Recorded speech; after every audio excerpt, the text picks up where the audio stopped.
Sports. I'm Gavin. That's Lindsay. We got Jason. We got Joel. All right, let's go ahead and kick things off here. What was our first topic? What do we want to get into? We want to talk about Deion. Let's chat about Deion. Yeah. Let's chat. Let's chat about Deion. Talk about Deion. Okay. Deion coming straight to the top of the list for our first topic. We had actually had a little bit of a chat right before this about Deion. We have a split fan base in here. So I'm excited to see the gloves drop on this one and see everybody go. So Deion, there's rumors he might be headed to the Cowboys. How do we feel about it? Can't make him any worse, you know? I mean, if we're going to be honest, how much worse are we going to get? The Dallas Cowboys, no matter who the head coach is, will not be good until Jerry Jones is gone. I do agree with that. I do. Yeah. That's a stellar point, actually, right there. Yeah. I mean, growing up in the 90s, you know, for Joel and myself, we saw the Cowboys really good, but never win one. I know they won one, right, in the 90s? Mm-hmm. And they win one in like 94. Yeah. 96. 96, that's what it was. Yeah. Troy Aikman, Michael Irvin, the good guys. Have they won a game since? They haven't won the big one. They haven't won the big one. Just a single one is all we're talking about. Right? And I'm not upset about that. I'm a Giants fan, so I'm totally yes. I know. Yeah, there's another rival right there. Giants Cowboys right there. And kind of the controversy that we were sparking up is, you know, is Deion ready to take on that team? What does it look like? Is Jerry Jones, are they going to butt heads? Jace, what's your take on it? I mean, the main thing that with Deion and Jerry Jones, I grew up a Cowboys fan. My dad was a Cowboys fan, so I actually kind of grew up a Cowboys fan. And I grew up watching the Broncos. You know, they were actually good when I was a kid. And now they're getting better with Bo Nix. But not the point of the story. Point of the story is, like, Jerry Jones, it's his way or the highway. I'm surprised he's not trying to become the head coach. I mean, he's the owner and the general manager, and that has turned out to be an absolute dumpster fire. Then you have Deion coming in. If he does come into Dallas, it's his way or the highway. Colorado has allowed, Jackson State also allowed Deion to do whatever he wanted. I love Deion. Maybe it's because he's coaching at Colorado. I also grew up wearing the number 21. So I knew about Deion. Like, I grew up, my dad was a Cowboys fan, so I grew up knowing about the old-time Cowboys and what they were like. But Deion, the question for me with Deion, can Deion win without Shedeur? And if you're Shedeur Sanders, do you want your dad to follow you? You know, I know Lindsay asked that earlier and when we were talking before, but as a guy that my dad coached me for quite some time in my life, there comes a point where it's like, Dad, I'm done. Like, I cannot play for you. Like, I got to learn how to play my sport without you being coach. And there's been a lot of things Deion has said. You know, I love Boulder. In another video that his other son, Bucky, Deion Sanders Jr. posted, he said he can finally be coach and not have to be dad. There's a lot of different feelings with this, but if you're going to get Deion, you got to get Shedeur. You can't get Deion without Shedeur. I see it that way. What pick do they have in the draft? Do you know? I know it's top 5, right? No, I believe they're sitting at 10. Oh, they're 10. If I saw that right, they're sitting at 10, and if they're going to get a top 5 pick, if any team, it doesn't matter really who it is going to get a top 5 pick in this draft, you're going to have to give up a lot. You know, if you want Shedeur Sanders, or if you want Cam Ward, or if you want Travis Hunter. In my opinion, those are the top 3 guys. And then I think Kelvin Banks out of Texas, offensive tackle, and then I also think that Abdul Carter, I believe is his name, out of Penn State, the edge rusher. Those are the top 5 players in the draft. If you want any of those guys, 1 through 5, you're going to have to probably trade up or hope they slide all the way to you. But that's how I see it. I'm curious, you know, what does it take? What does that scenario look like, trying to trade up and, you know, going from 10 to 5? If 10's where they're at, I don't have it in front of me right now, but if 10's where they're at and they got to jump up to, let's say he's still on the board at number 4 and they jump up to 4. They got to give up what, two first rounders in the future, or first and a second round, and the current number 10 pick that they have. I think if you're Dallas, you give up Dak in that process. You eat the 104 mil that you got to pay him, and you pick up Dak in that process, or you trade Dak in that process. Because let's be honest, I don't think Dak hasn't been doing phenomenal at all. Dallas is sitting at 12, by the way. But 12. if the way I see it, if you're Dallas, you give up Dak and probably 2 to 3 first round picks this year, next year, and the following year. If you're gonna get that top 2 picks, because the way I see it, Shador and Cam Ward are probably going to go 1-2. Because Tennessee needs a quarterback. You got to start somewhere if you're Tennessee. You might as well start with the quarterback. Cleveland, they're not happy with Deshaun Watson. They're going to pull what Denver pulled last year. They're going to, eat the money of Deshaun Watson, cut him, and draft a quarterback because then they don't have to pay him as much. New York obviously also needs a quarterback. And then you get to New England and Jacksonville, but New England and Jacksonville's a dumpster fire, but New England, they just got Mike Vrabel, and he's a line guy. He's defensive and offensive line. You're going to see Abdul Carter or Kelvin Banks go there for New England. I don't see Shador being available at anywhere past 3, but if he's available past 3, then the Raiders are at 6. And we all know Tom Brady has been Shador's mentor, and you're going to see Shador end up in Oakland. So that's how I see it. If you're going to get a top 5 pick, you're going to have to give up a lot. That's fair. As a Giants fan, Joel, who's your favorite quarterback? Is it Shador? Is it Cam Ward? Good question. Who's going to run the future for the Giants who desperately need a non-Daniel Jones? Right? I like Shador, but I wouldn't be upset with Cam Ward. It'd be nice to see. Granted, we need an offensive line that'll protect, because I think that it works really well when you have no pressure, when things seem calm, cool, and collected. But I lean more Cam. I don't know, and I also, I'm thinking about it. I always like to play 1 or 2 scenarios through. Me personally, I do enjoy prime time. There's bits and pieces I can go without, but I enjoyed Deion. And if he was, I like to play the scenario out of if he was to be snatched up by the Cowboys, where would that benefit? This doesn't sound bad. To me personally, I look at some teams and I say, okay, is their goal Super Bowl? Is their goal butts and seats?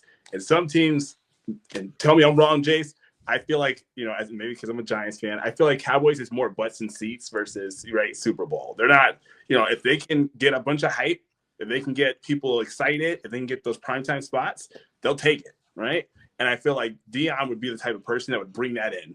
As silly as it sounds, literally bring in folks like Snoop Dogg and other things, just those media spots. And he would. Right? It would literally happen. And people would be like, oh, yeah, I'm not going to lie. Like, let's go. And that would sell. It would sell. And I think Jerry, although would have to give up some of the ability to make decisions on the face of it, his ego would be stroked from having all of these major, celebrities be part of the mix. So part of me feels like that would work out. He's like, yeah, prime time, bring him in, make him make noise. Yeah, Joel, let me makes ask sense. you one question with you guys sitting at 3. Hypothetical here. Shador, Cam Ward go 1 and 2. You can interchange them. How would you feel? This is going to upset the Washington fans. But how would you feel about Dylan Gabriel in New York at 3? Remind me. So Dylan Gabriel, Oregon. Yes. Yeah. Oregon. The surgical left-handed quarterback that's being deemed too small, and that's why he's mock drafted in the 2nd, 3rd, and 4th rounds, which I don't agree with. No. The guy's impressive. He's short, and that's short for a quarterback, because I'm 5'11", so let's not take this too far here. But All right. He's short for a quarterback standard, and that's what everybody's mad about. And I'm like, and I think the people that make decisions in terms of drafts, GMs, with the exception of Jerry Jones, because I'm pretty sure he doesn't know how to draft.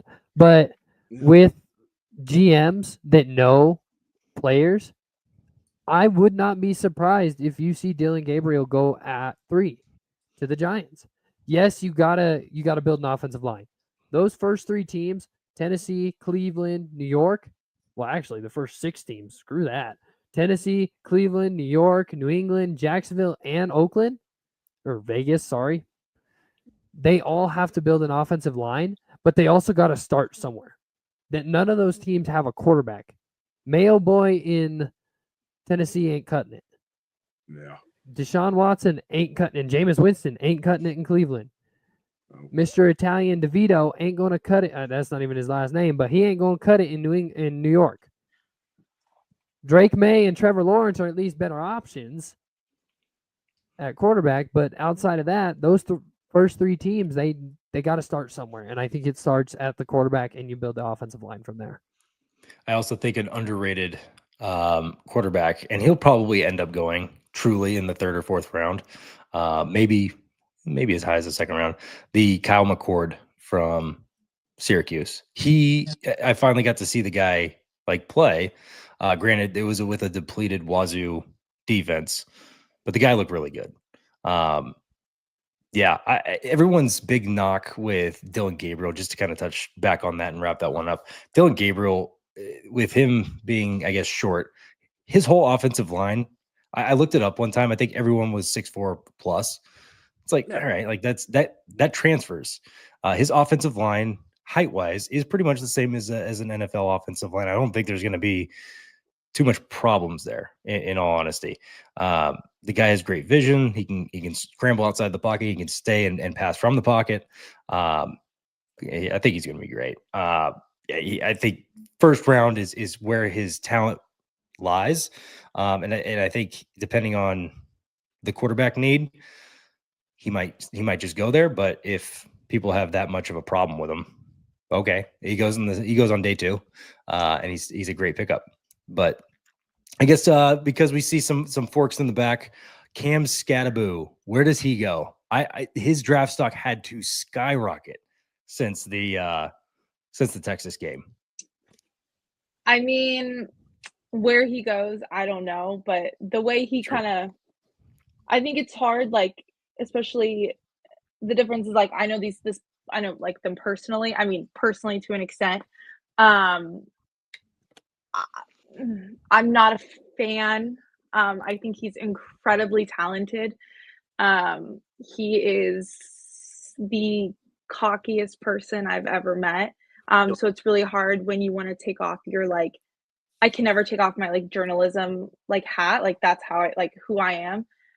Oh, it makes me want to, like, ram my head into a wall, like, listening to him do a press, or, like, watching a game with, like, my 15-year-old brother whose dream is to go play in the MLB, and I'm like, if you ever give an interview like that, like, I would beat you up.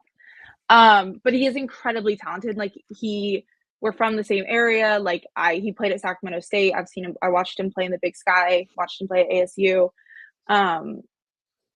But he's kind of just like, I feel the same way almost about him that I do about Deion.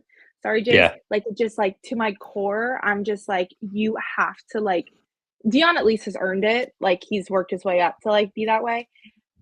Cam Scattaboo, I'm just like, you've had 2 amazing seasons, and, like, but, like, let's not count our chickens, because you could go to the NFL and these huge guys could absolutely rock you.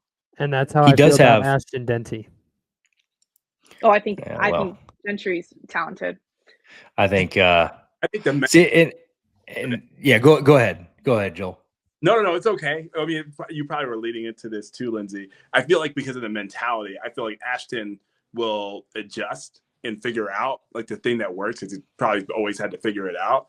I don't really know anything about Cam until recently, but I do get the feeling, before you even said it, I was thinking the same thing with ego. I was like, I guess if things, sometimes folks like that, they implode on themselves. I'll watch someone's, like, if they've always been the hometown hero, you know, whatever, there's their small spot, and they've gradually climbed and they're always toed it that way. As soon as they feel some type of adversity, they're like, in my experience, they tend to, like, and I feel like Ashton gotten used to finding a way over time. And I would agree. Like, I think it was interesting seeing he came in the same time as Kenny Dillingham did. And so it's just interesting to see like this young coach who you would think relates really well with his players. And I think Dillingham is super like mellow, and he gives all his praise to his players. And when things don't go, like, I mean, every coach has their thing, but to see like a player of a school I represent, like working for them, working for an athletics team, to get up on like a national stage and be like, I'm the best quarterback, like come in, not quarterback, sorry, running back, like come and get me. I'm like, Wow. I'm like, you just put the largest target on their back. And like, thank God they came back like they did against Texas, like win or lose, like they came back and it was incredible. If they had lost, like lost worse, like if it had ended in that third, fourth, like, oh, that's so embarrassing for you. And that's that. Yeah, I get talent the wise or underdog not. story. The ego is crazy. The underdog story is you want to root for it, and then you see the chip on the shoulder attitude. I do like the chip on the shoulder. I love that mentality. You saw the U in the 80s and even in the early 2000s. The chip on the shoulder, it's a great place to be, but you got to know how to use it. You got to know how to kind of speak to it. Those guys back then, they would beat you and then continue beating you and tell you that they're beating you. They wouldn't they wouldn't lose. Right. They wouldn't succumb to that. There was just the confidence. It superseded anything else, and it would just absolutely shine. And nowadays it's tough to be the underdog and have the chip on the shoulder and be like that. And I've seen it go both ways. We've seen people that are just super over the top cocky. They go to the next level and they absolutely fizzle out. I think what was his name? Josh Rosen. I think he got picked 8th in the draft. This one blew my mind. Picked 8th in the draft. And he goes, 7 teams made a mistake. And I was like, dude, you were 8th overall. Yeah, chill out. Chill out and look where Josh Rosen is now. I don't even know. Is he playing in the UFL? Is he playing CFL? I honestly don't know. He's the 3rd string quarterback in Miami. There you go. But he's sitting behind Tua. That's crazy. And then you see it go the other way, where if you channel it into the correct positive energy, even though it's still like that kind of like, that smack talking. Richard Sherman is a great example, where it goes the other way. The confidence supersedes and it ends up coming out on the other side. The chip on the shoulder, the fact that you know that you're better than somebody, versus everyone can see that you're good, but you're not there. You haven't proved it yet.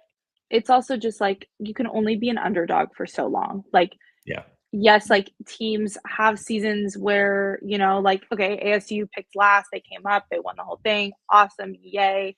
When you win that Big 12 championship, you're not an underdog anymore. When you're making it, when you have a first round bye in the college football playoffs, you're not the underdog anymore. I mean, they were favored to beat Texas. Right. Texas, who had been sitting at the top of the poll forever. Like, I thought they had all the momentum.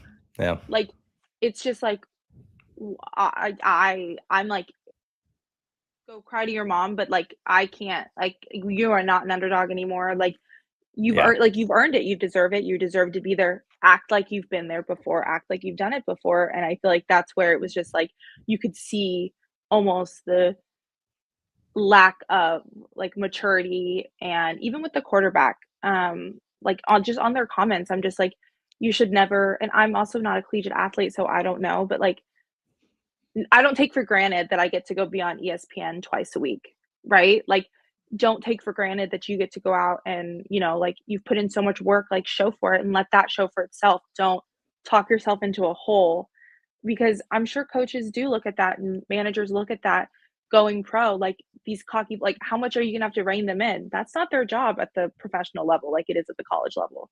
Like, it's who you are when you leave college is who you're gonna be. Like, he's not gonna all of a sudden like change if he gets drafted in the 2nd, 3rd round, like, so it'll be interesting. I mean, it's hard because I'll always root for ASU, like I'll always root for NAU, but I don't know that I necessarily like, I almost want him to get like shown up a little bit and then like mellow himself out and then, okay, then I can go back to root for you.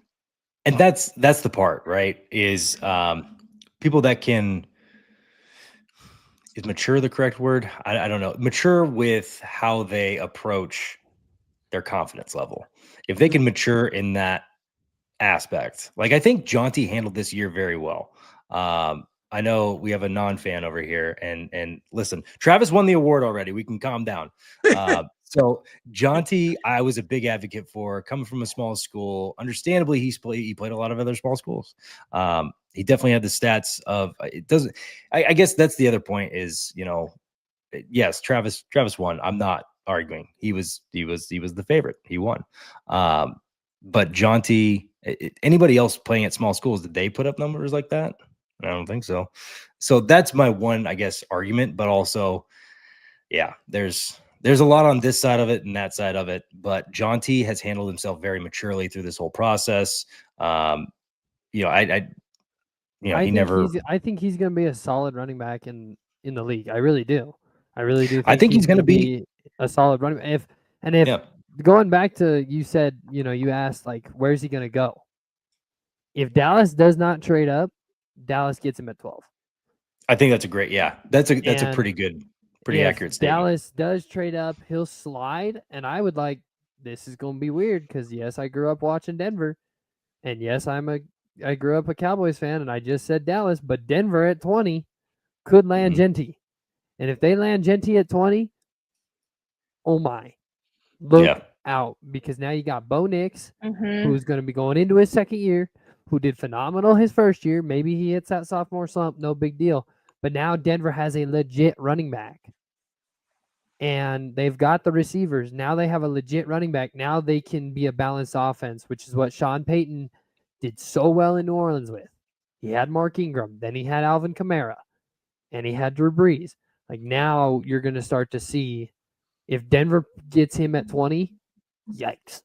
See, and you know, it's funny talking about the personalities. Their characters would match up very well in terms of Bo Nix with Ashton Genty. You know, I won't go into the weeds, but I knew Bo when he was a kid. His dad, right, was our offensive coordinator at Charleston Southern. That's right. Yeah, I do remember you telling me that. Yeah, I do remember you telling me that. Yeah, that's why I was telling you, it was so weird to see him like going through that process and getting drafted, because his dad, I'm still connected to him on Facebook and seeing like the updates go. And I remember Bo as a kid, like getting in trouble running into the football field at practice. Like he was running around. He's like, was my kid's age now. He was like, I think 9 or 10 years old or something back when. So it's crazy. Like, he's an adult. Look at him. I remember he was. He's always been, you know, and I feel like they would do so well together. I think they would build each other up, you know, and like just figure things out. I think they'd like feed off each other. It's not exactly the same, but kind of the same way that I see Jalen Hurts with Saquon Barkley. Like I see that happen where like they're both like hyping each other up, and they're like, oh, this team, like we'll do whatever. They'll figure it out and run through walls together if that happens. So wouldn't be a bad deal. The Broncos got him. Hey Joel, the team has not seen your Professor Clump. Can you give me a Professor Clump Miss Purdy for me? I got you if you want it. It's weird. Oh, Miss Purdy. So no. Davin recognized, I told him, like, I have these weird things I do. It's a lot of weird things. And I make this voice sound. I couldn't connect the dots. Like, where did it come from? Like, I was doing it at work one day, and he was like, Joel, I don't want to sound weird, but is that clumps? I was like, that's what it is. I was like, yeah. It's a nutty professor. Yeah. Yeah. It's the dad. If you guys haven't seen it, it's well, it's been about 30 years since it came out, but it came out in the 90s, and it was hilarious. But yeah, his voice, whenever he gets like going, it comes out like Mr. Clump. It's hilarious. I had to break the monotony with that, because it's so spot on. Something.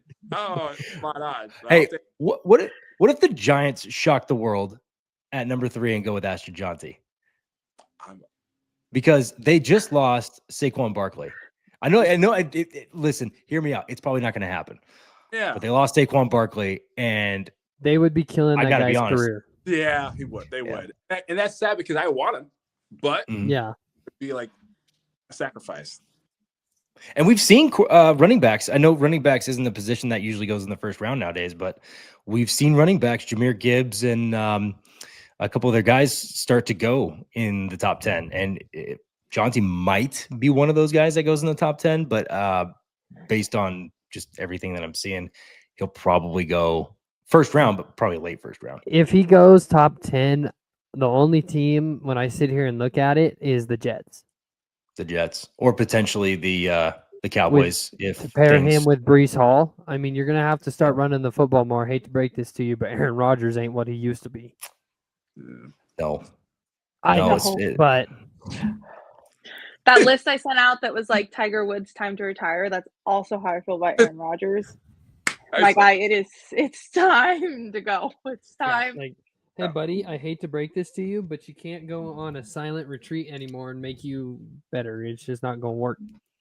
Hey, question for you. I think I don't know if you guys have seen it, but Tiger Woods came out with like this new version of golf, right? And it's like his own sport. And I've seen like advertisements for it. I don't know too much about it. I didn't know if anybody here knew anything It's about his it. own. It's his whole own like He's a commissioner or something. brand. No, it's like his Yeah. like he's not even like. So he used to be represented by, I want to say it was Puma, but I don't know for sure. And he's now not, or it was Nike. I'm pretty sure it was Nike. Yeah. And he's now not, and he's now represented by himself. Like he has his own clothing brand. They're going to do clubs. They're going to do shoes. They're going to do, I would assume tournaments, that kind of stuff. So that he is basically his own sponsor. Yeah. So I would assume his kids, like I'm assuming Charlie would go under it and like all that. Now, is it just regular golf? Because I saw like there was teams facing off against each other and stuff like that, but I didn't actually get to see what's going on with the sport. Is it a version of golf that's a little different? That's a little more like basically futsal versus actual soccer. So it's a little bit more like, hey, there's something always going on, and it makes it a little. It spruces up golf because golf. Let's face it, golf can be boring. It's not always boring, but it can be. So yeah, I was just curious. I didn't know anything about it. Yeah, I mean, I don't know the specifics about it. I just know it's kind of like I sound like a hater on this episode. I'm really not a hater of everyone, but I just feel like when it's your time to go, it's your time to go. I just think he's trying to like, yeah, no, give me a microphone and a platform and I can talk all day. I just think he's trying to stay relevant. Like, I think they're trying to make the game of golf relevant, like more relevant, because there's obviously like live golf, and then you have all the different tours and all the different things, but genuinely, realistically, unless you're going to like the Tahoe like celebrity pro-am or Waste Management or the Masters, like they play every weekend and no one would have any idea. So I think he's just trying to stay relevant, and I would say probably make money. I don't know how much more money he needs, but make money. And, I mean, give his kids something. Like Charlie will go and he'll play, and he's already insane. But yeah, I don't know. I sound like a hater. I was curious because I saw it on I think he was watching football this past week, and it had it on as you were getting back to the game, and it mentioned something about, oh hey, Tiger Woods is lining up, and he had his clubs, he was walking in, it looked like he was going into an arena, and it was like talking about teams playing each other, and I was like, okay, like maybe this is something, maybe, I don't know. There was like an event, there was like a team event. Oh my god, where was it? I want to say it was inside a football stadium. Okay, but it was kind of like I think of it almost like a Top Golf kind of thing. Right. So more along those lines versus like an actual like tournament. Like, and there are golf professionals that choose to like do that kind of stuff because you can make money off of that. Not as much as, but it's harder to get on like the actual tour versus anything else. So Tiger Woods presents Elite Putt Putt. I'm ready for it. I'm ready for it. To be honest, I would watch it. I would watch it. Not just because it's Tiger Woods, but because I feel like if you get big people, big names, like for example, pickleball. I found myself watching pro pickleball the other night, and I was locked in for like 3 matches, and it was fun. And I was like, I actually want to go play. I think I could beat these jokers. It's hard. It is hard. Mm-hmm. I remember playing, and it's not an easy sport. But I'm like, okay, if I only have to move like this, and it's all eye-hand coordination and reactionary, I got this. But it was fun. It was very intense. It was so much fun. I can't remember the two teams. It was like the number 7 seed versus the number 1 seed, and the number 1 seed was down by like 10 points, and the number 7 seed they were one point away. And the one seed came all the way back and won it. And it was just like, oh, this was just exhilarating. And I loved it. But it's stuff like that I'm like, listen, I didn't know I was going to be locked in, but I am. And they got me hooked. Okay, now well, I I'm going to watch Googled it. pickleball. I Googled Okay, it. yes. It's the TGL Golf League. It's tomorrow's golf league. It's a new Yeah. tech-infused golf league that will partner with the PGA Tour. So it's meant to like combine technology with in-person competition, and it's indoors. Okay. All right. We're on to something. I've been to, what was it? This is how much I pay attention to golf. The one that's here in Arizona. Now I'm blanking on it. Waste management. Waste management. I went to waste management, and that was a blast. That was a lot of fun. I liked it. Did you go last year? Were you there for the? I went 2 years ago. The mess that was last year. Oh, okay. No, I did not go for that. I went 2 years ago, and somebody had a hole in one on the small hole, and everybody lost their minds. And it was awesome. It was a great time. But I'm all for anything that enhances the sport, and if it's stuff like this that just gets people locked in, other things that are popping off, the PVF, the Pro Volleyball Federation. Mm-hmm. I love that. I hope that continues to grow. There's the also, it just came to Seattle, the Professional Women's Hockey League. They came to Denver, I know, not too long ago. Yep. I think they have 13,000, 14,000 fans at the game. There's some really cool sports that are starting to take off, especially women's sports. The WNBA is starting to turn a corner. Yep. There's a lot of cool stuff. So I'm ready for the W to take off. The WNBA, I think, has been something that has been like underlooked for so long, and I would like them to bring a team to Denver. I think that it would, be phenomenal there. But the WNBA, like, if you don't watch the WNBA right now, watch an Aces game, or watch a Fever game, or watch my favorite teams, the New York Liberty. I'm a big Sabrina Ionescu fan.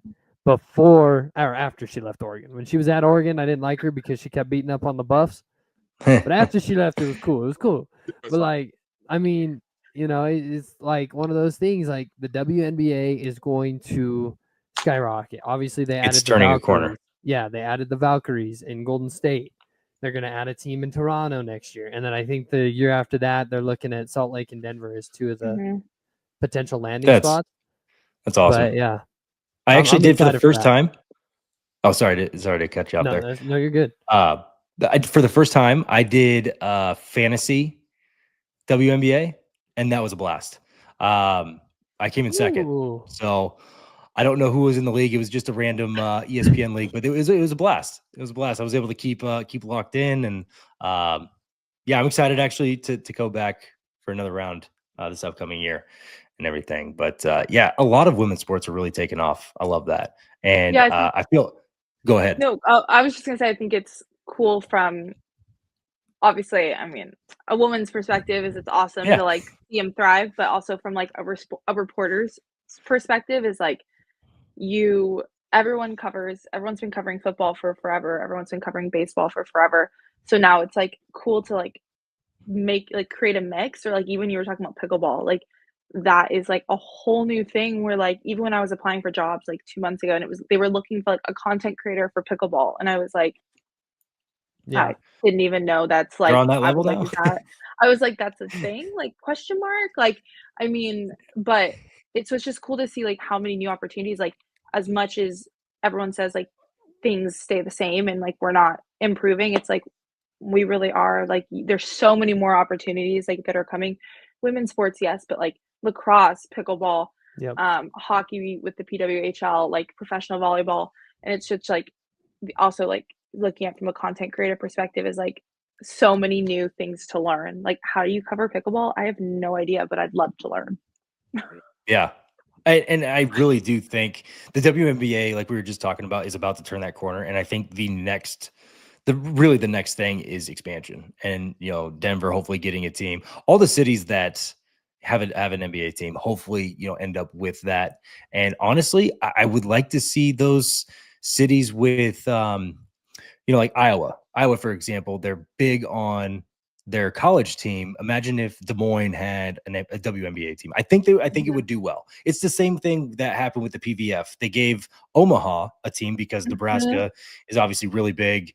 I know UNO is pretty big. Jace, I know we're talking about your favorite team here, but Omaha ended up with a team and it sold out. I think every game was pretty much sold out. And so those are things that I think you need to take into account in the WA standards. Is Tennessee. If you go to a University of Tennessee women's basketball game, it's huge. So if you put a team in Nashville, Knoxville, that makes sense. And I think you would do really well. Look, I talk a lot of trash about Nebraska. That's obvious. Not you. But what they did when they put the women's volleyball game inside that football stadium. Oh, yes. That was phenomenal. That was awesome. And I don't say a lot of nice things about the University of Nebraska. But when that happened, I even reposted that on my story because that was so monumental. Like, that was crazy. They sell that place out for football games because there's nothing else to do. But they also sell it out for women's volleyball. And it's like, that is like seeing that. And then what Caitlin Clark did at Iowa and, just these women athletes, LSU, Kim Mulkey and Angel Reese and what they've been able to do, like bringing all the attention to women's sports is one of the coolest things, if not the coolest thing I have ever seen in my short 21 years of life so far. Yeah, that was actually really cool. And I hope that just busts down the door for other things to happen like that. Basketball games out at the like Michigan State playing one of their basketball games. Understandably, it's really cold up there, so maybe they plan that one accordingly. But being able to do other things like that, I think that really did show if you build it, they'll come. You start planning ahead and start telling people, hey, we're going to play this game outside, weather permitting. Obviously, volleyball, we want to make sure there's no wind to take the ball and make this game even harder than it is. Yeah, I really like that. I thought that was pretty cool, and I got to watch it, and it was a blast. The basketball games where they have them on the naval ships and stuff like that. That's really cool. Or even hockey. Last year, the Winter Classic. The Winter Classics, when they have those, everyone's like, oh, they have too many Winter Classics per year. They just need to have one. I disagree. I think everybody should have a Winter Classic like every other year because those are freaking cool. And it just gets do it at Wrigley for college hockey? Yeah, they did. It was who was it? Did it at Wrigley? Yeah, because it was like Ohio State. I think it was Illinois, Ohio State, or it was a Big Ten matchup. Sparty. I could be Sparty? wrong. It was I honestly can't remember off the top of my head, but it was at Wrigley, and I believe it was Illinois and Penn State, or Illinois and Ohio State. Yeah, I mean, so there's that. Yeah, it puts a lot of hype. You can't do it every home game or anything like that, but you can do it once a year, once every other year. I think you create a lot of hype around that. Well, and it's I don't know too much about. No, sorry. I was just gonna say it's cool to see, like, You're good. On the women's sports side, like how far it's come, but also like how much longer it like does have to go, like how much you really have to keep pushing. Working in college sports, I'm sure we all know, like football is always going to be like the top dog.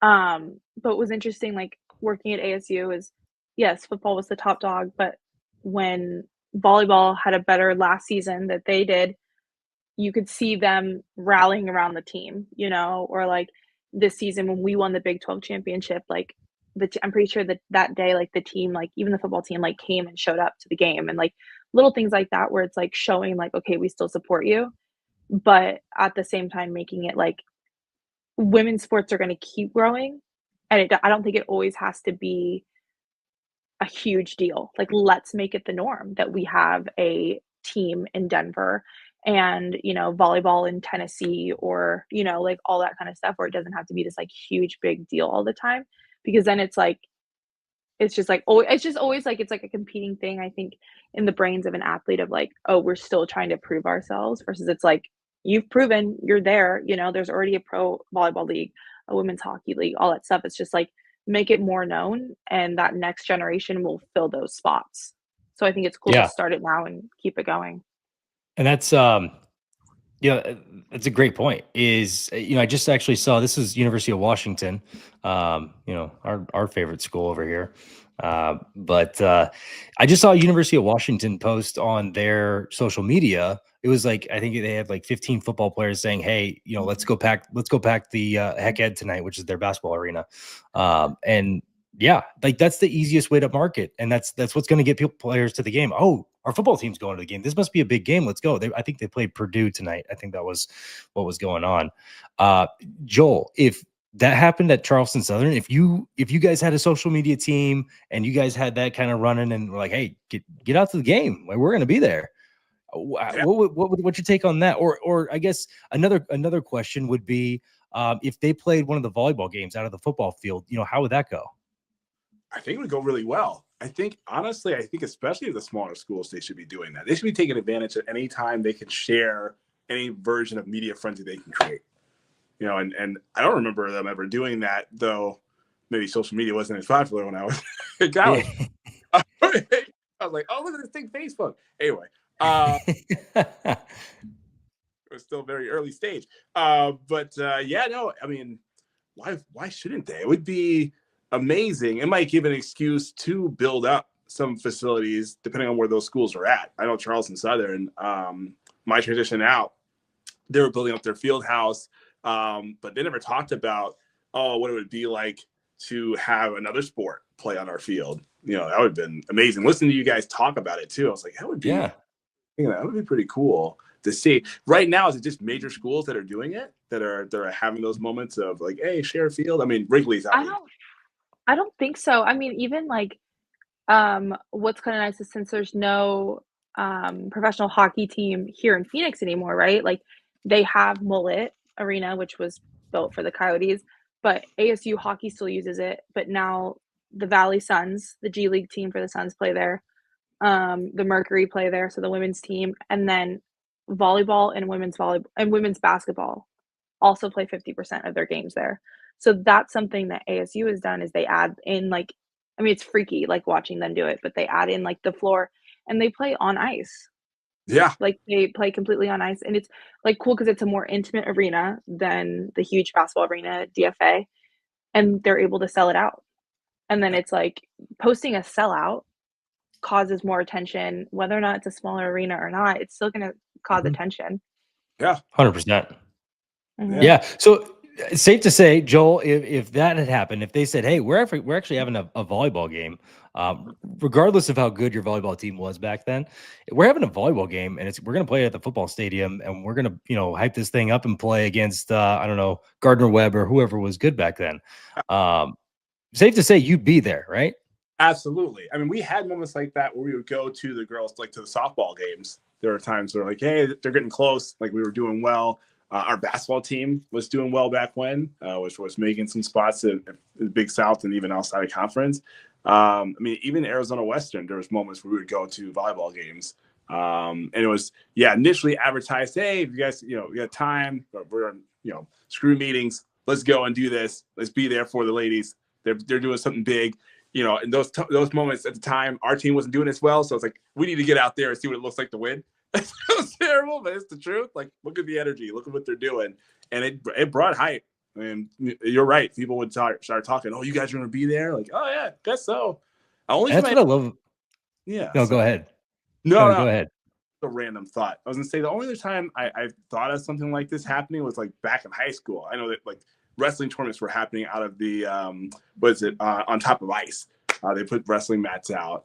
So it's crazy to think that they're doing stuff like this now. I didn't even, as I'm hearing it now, I'm like, yeah, that makes sense. That's what I've noticed at the small schools. Jace can definitely speak to it now at New Mexico Highlands. When I was there 10 plus years ago, yeah, our whole baseball team would go to our basketball games. Our whole baseball team would try and go to as many other sports as possible. Baseball didn't get all that much love because most of the football team was transferred out by then or doing homeschooling.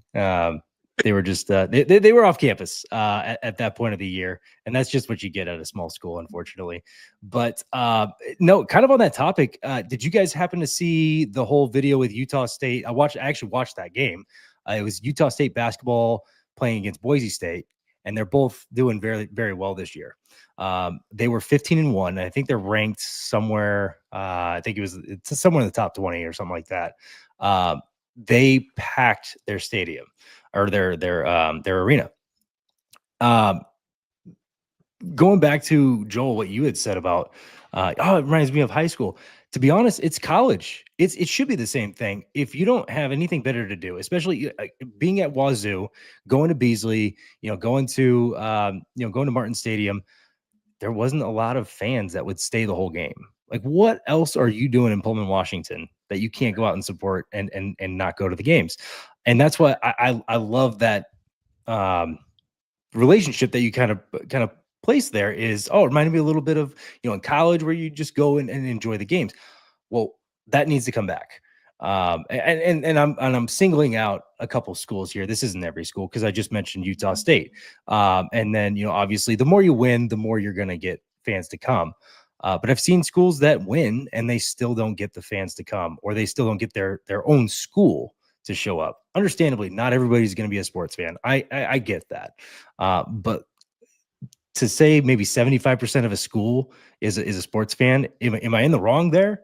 I mean, most people go to college to also, like, the degree is the first thing, and then the second thing is to go for sports. We saw an uptick in Florida's enrollment in 2010 because in 2009 their football team and basketball team won national championships. Hey, there we go. It finally backed out on me. I like All right. It just You does went what like it this because you went like that. We're back. I think like the thing with, so I grew up a Colorado fan, and Colorado sports, no matter what, they could be 2-10. You're gonna sell out, or you're gonna have a lot of fans at games, right? When I came here, there wasn't a student section. Like, they were all scattered out. And I kind of went into SAC, which is what it's our student athlete like committee, basically. It's like a student council of athletes. And I said, we need a student section. And they looked at me and said, what even is that?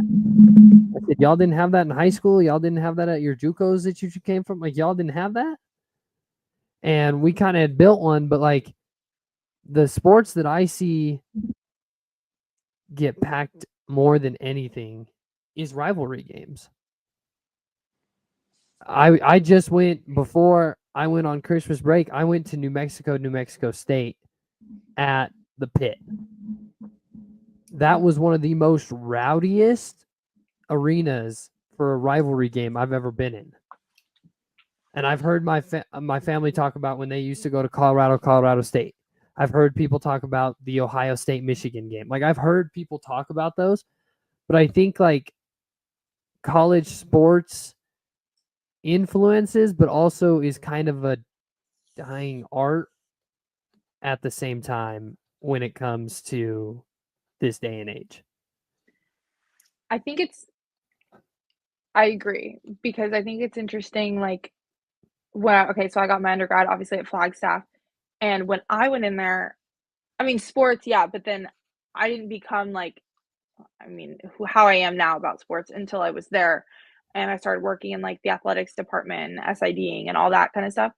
And then you build like a loyalty because you have this like connection to the players and this connection to the coaches, and like the football coach offered to write me a letter of recommendation to be a GA at Oregon after I left NAU for my program.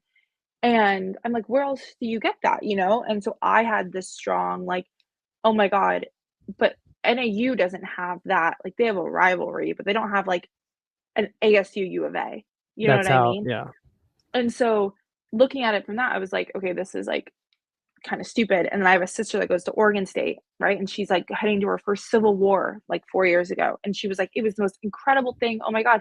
And I swear that's what ignited her to be a sports fan, because she saw it and she was like, oh my God.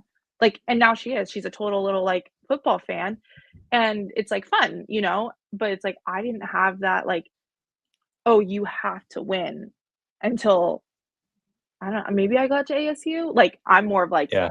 I mean, I have my favorite teams, but like when you don't go to a school that isn't super strong in sports, but also doesn't have that like identification with anyone, it's kind of like you lose so many fans in that.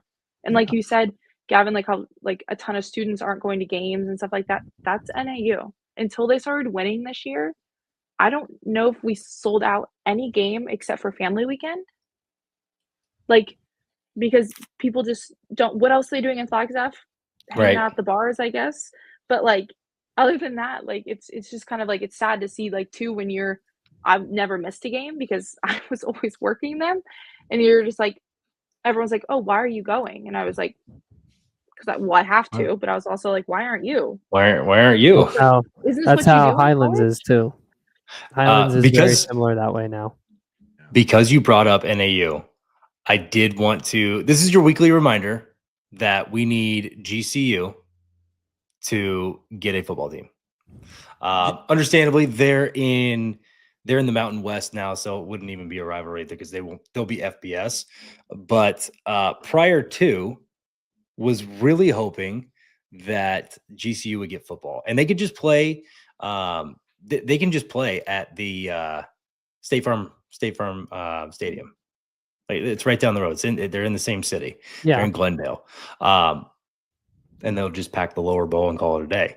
But GCU getting a football team, I think FCS, they would do very well. They already have. They could do that. Right? I think they would do well. And they'd get a lot of like big D1 kickbacks. Yeah. Yes, they would. And if they recruited in Arizona, Oh, Lord, oh my, like they're gonna skyrocket. That's one thing GCU is really good at baseball wise. they could pull. Yeah, like GCU is really good at recruiting the state of Arizona in baseball. Well, and here's So- also your weekly reminder. Gonzaga should also have football, and they should have had football for a while. They had football way back once upon a time, but GCU and Gonzaga getting football and being FCS.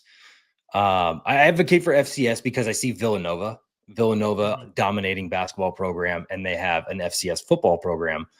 I think if you get football now that your team is on top of the world basketball wise, I think your football team is going to be set up fairly well. Yeah.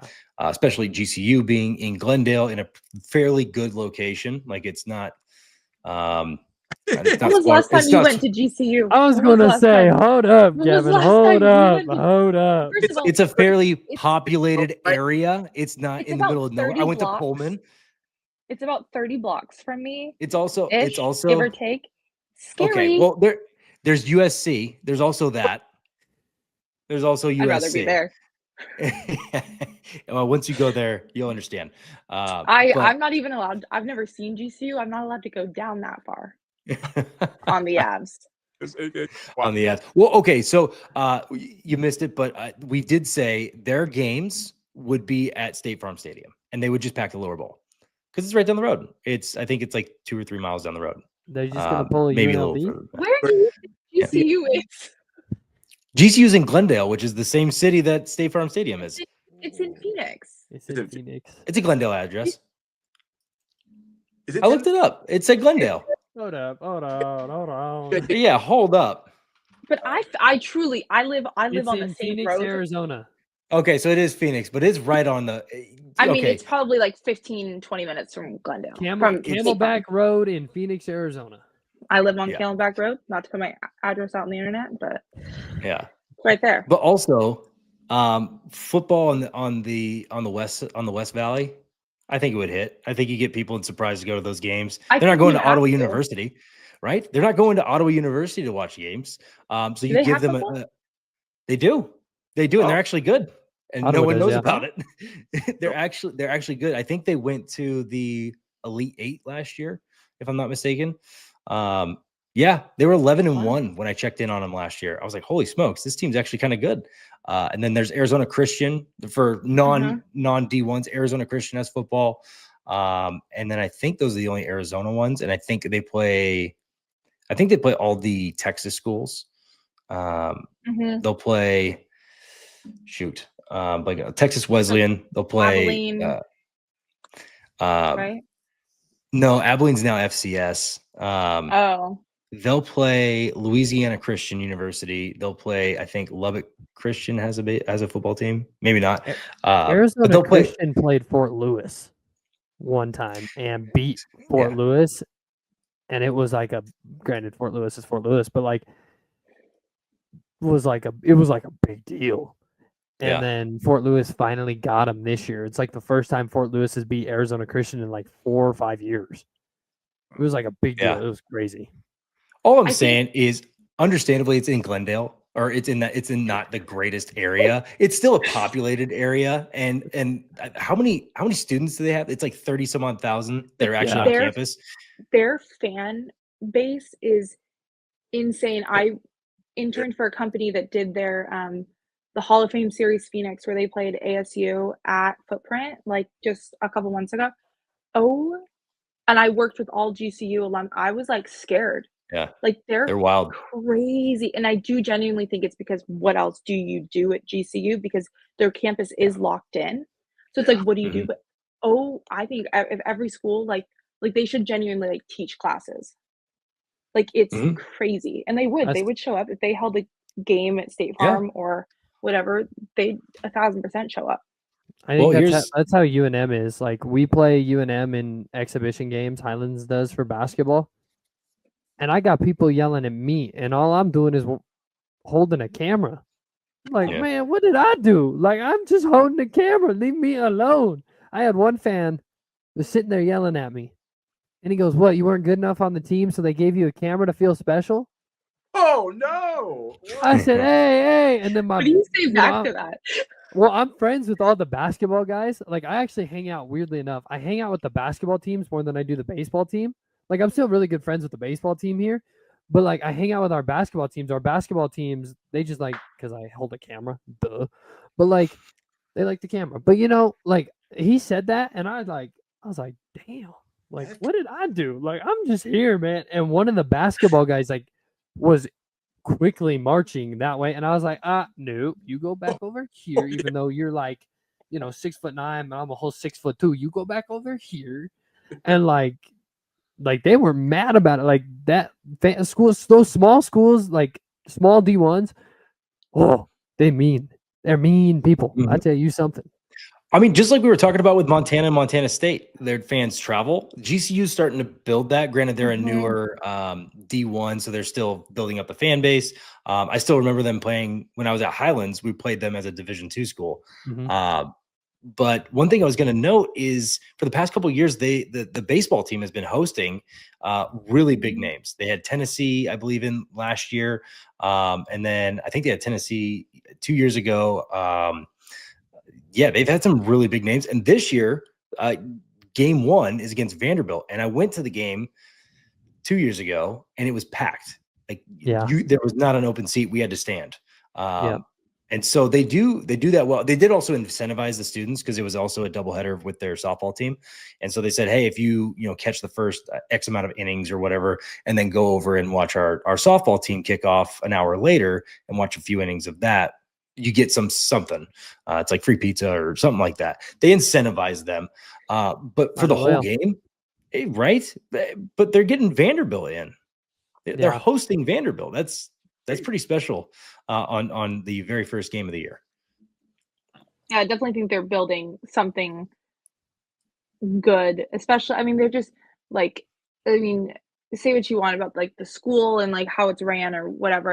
I know there's some controversy that goes along with GCU, but like their fans and like the way they support their school, and they really do like drink that purple Kool-Aid, like it runs through, and it's like cool to see like them full out support. And like what's also cool is because they are a a Christian school, like they're not mean with their taunts because it's like against, I think it's like against their bylines or something like that, bylaws. Like, so it's kind of like wholesome, but it's kind of nice because, like you said, Jace, like some of these fans are mean, not them, not them. They just Not do their them. own thing. They dance, they do their little pointy things, and they all do the same movements, and like that's it. They're just there to like genuinely like have themselves some fun.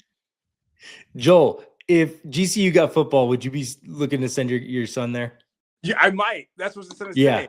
Depending on how tall he gets and how his career goes, I would. We need more options in Arizona. I mean, yeah, We ASU, do. U of A is like no offense to them, but especially as they get better, there's just gonna be a feeding frenzy, like a fight for these other places, to Texas, to California, and stuff like that. It's like, where are we at? You know, in our own backyard. I'm so upset that they took away JUCO, and I won't. Sorry, I won't. But No tap on that shoulder. Go ahead, talk about it because I want it back too. Right. And it wasn't like they were not doing well nationally. They were doing so well. Like, but my time, even and especially after, it's terrible. It's taken an opportunity for those schools, for so many prominent schools in the Valley, and basically told them, "Hey, you got to go out of state. If it's not one of these other two schools, you think you want to go big time, whatever, you got to go completely out of state." This doesn't make any sense. Which schools had it back then for JUCO? For JUCO, yeah. So Scottsdale Community College Okay. had it. Artichokes. Glendale Community College, right? I was like, what is it? The Gauchos? The Gauchos, yeah. All right. I was like, Phoenix College, the Bears. The Bears. We had, what was it? Eastern? Eastern Arizona. Thatcher, out there in Thatcher. Yeah. Mhm. Of course, Arizona Western, holding it down. Or power. Are they the Matadors? The Matadors, that's right. Matadors. There we go.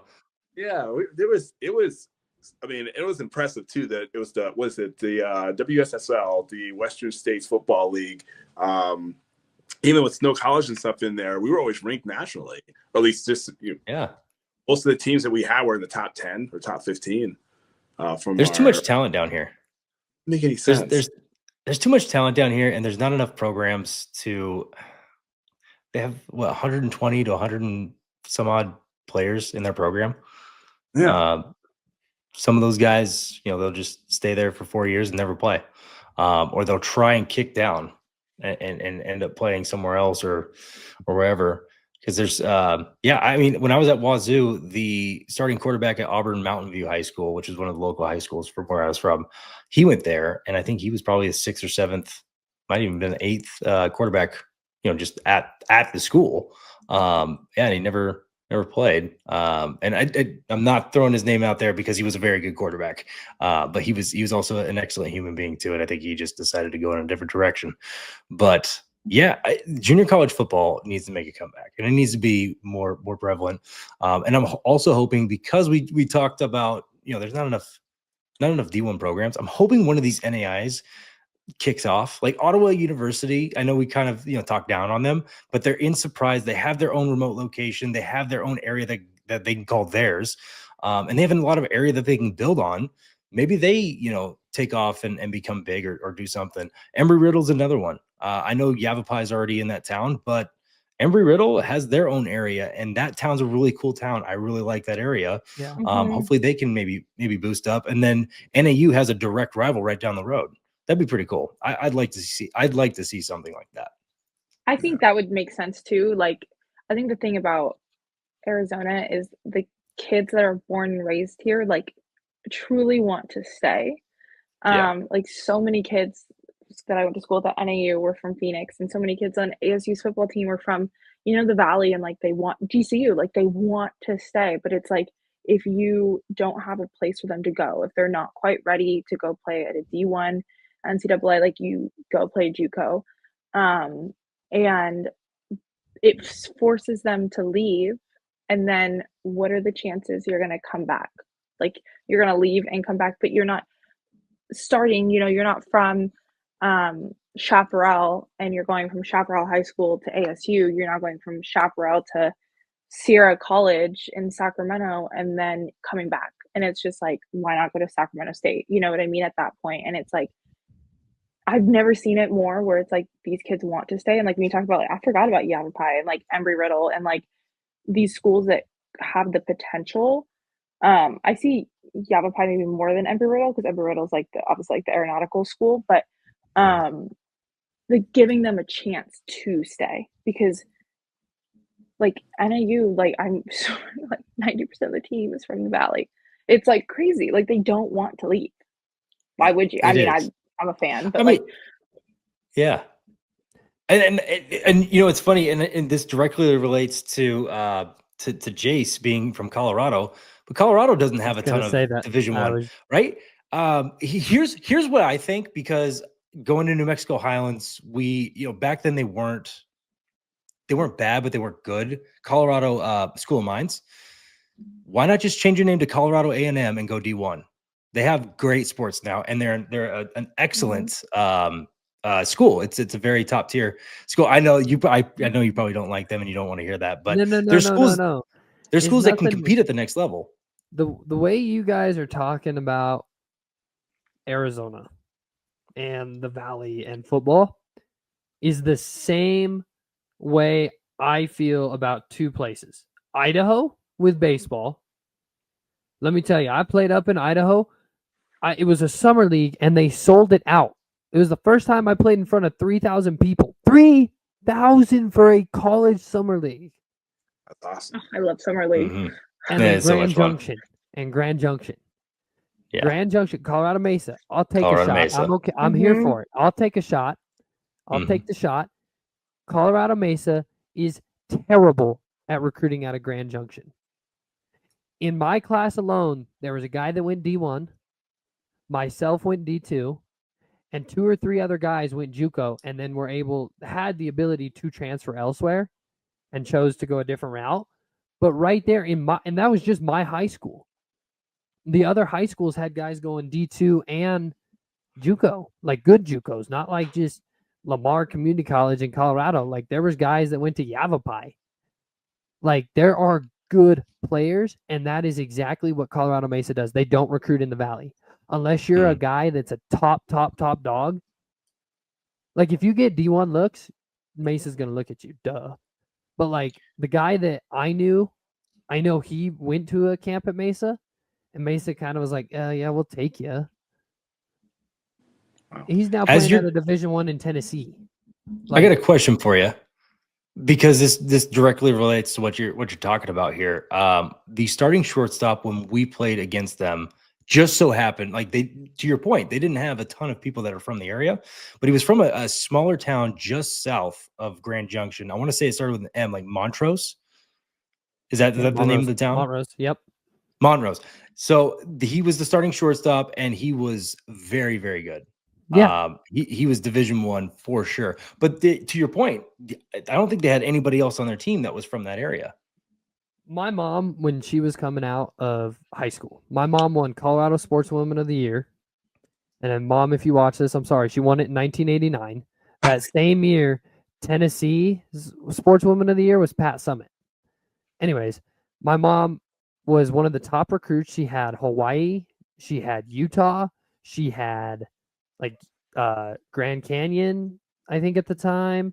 And then she told me another school that talked to her the other day, and it was kind of like, Mom, I could have been born in Hawaii. What are we doing here? You chose Colorado Springs. She ended up going to UCCS and having a great career, whoop-de-whoop-de-doo.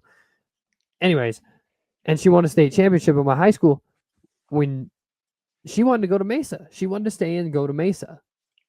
And granted, at the time, they were Mesa State, but she talked to the head coach, and the head coach goes, we'll take you. And she goes, well, what's the offer? Like, what's my scholarship? He goes, well, the best thing I can offer you is local media coverage. What? You've got to be kidding me. Like, that's what you're going to offer. And she had 6-7 D1s. So she said, all right, like, I'll keep you in mind. She ended up going to Colorado Springs and dominating Mesa every time they played them. I think they had in 4 years of her being at Springs, they had a total of 3 hits. I'm pretty sure off of her. But like, it's like things like that. Like the way you guys are talking about Arizona football is the same way I feel about Colorado Mesa's recruiting in Grand Junction and the Valley, Montrose, is included in that. Delta is included in that. Like Fruta. it's Fruta. Like it's just crazy. It's crazy. Yeah. Guys, we covered a lot tonight. I want to open up the floor. This is I love doing these. Our episodes are always fun. We're always building off each other. This is now our second episode. I feel like we've built a really good dynamic. We all know each other from different walks of life, so it's always cool to really grow and everything. But I want to open up the floor. Any final thoughts from tonight? Final thought. So prime time set a stay in Colorado. I could say Prime time staying. That's final. Joel said it.